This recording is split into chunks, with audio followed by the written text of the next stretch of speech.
The Lord be with you.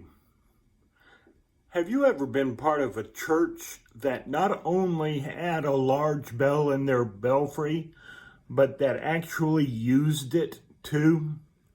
I served God at a church that had a bell. And yes, they actually rang that bell when it was time to worship. Teenagers would play rock, paper, scissors, or they would arm wrestle to see who would get to ring the bell. Children had to work together. They were too light to make the bell ring on their own. Two of them would grab onto the end of the rope and hang on tight, parents standing at the ready as the bell lifted them high in the air. Adults shared stories of ringing that bell when they were children. That bell was so much more than a sound calling them to worship. It became a rite of passage, something everyone had to do to be considered a true member of that church. When people joined that church, guess what they were invited to do on the Sunday they made their membership vows? Of course, they were invited to ring that bell. Not everyone, however, likes the sound of a bell ringing early in the morning. All of those wonderful memories were stirred in me when I read a story of someone who had little regard for large church bells. Quote, "When I was a young boy, my home church had a church bell that they rang every Sunday at 9 in the morning. It was a college town, and one of the local students had apparently been up partying the night before, and he did not like the bell, so he came over to complain. Bear in mind, this young man didn't look pretty. He hadn't shaved or showered. He was irritated to the point of being angry, and he was intent on getting some satisfaction from a church that had rung that bell for over 50 years. How did my home church respond? Essentially, they told him to take a hike. They were as belligerent as he was.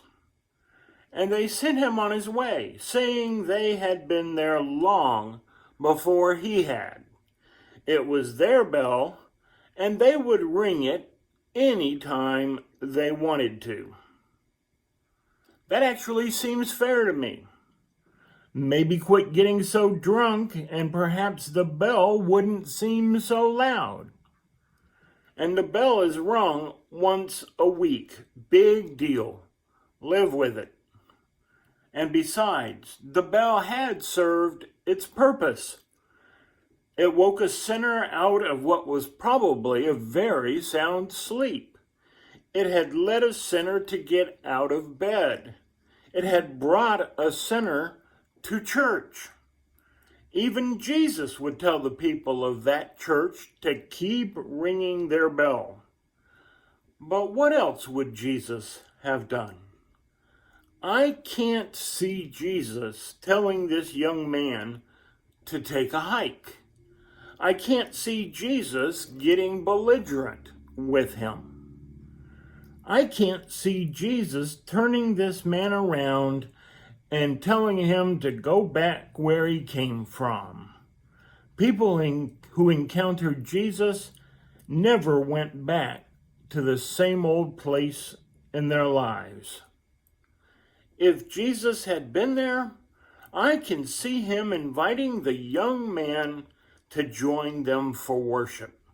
If the student had turned him down, I can see Jesus refusing to give up on him, explaining why the church rang the bell, what it meant, and offering to take the man out for something to eat. Jesus would have found some way to help him. He would have prayed for him, holding his hands or resting his palms on the young man's shoulders. What is certain is that Jesus would have met this college student where the student was in life, whether the student was hungover or not. What is also certain is that Jesus would never have told this person to go away. This student wasn't dressed for church. He didn't attend church because he was still in bed when the bell tolled. His lifestyle was questionable at the least. He did not understand why the church did the things it did. He didn't appreciate the church's values, and he had no respect for them. In other words, he would have made a perfect Christian.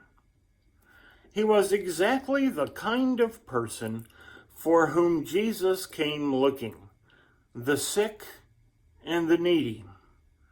But they turned him away. They had a message of hope from God, but they didn't share it. They had the salvation of Jesus, but they didn't offer it. The next time we are tempted to judge someone according to their looks or lifestyle, or anything else that allows us to look down our nose on others, remember Holy Week.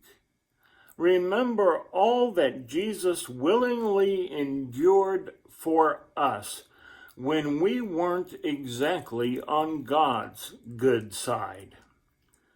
Jesus' heart was completely on us.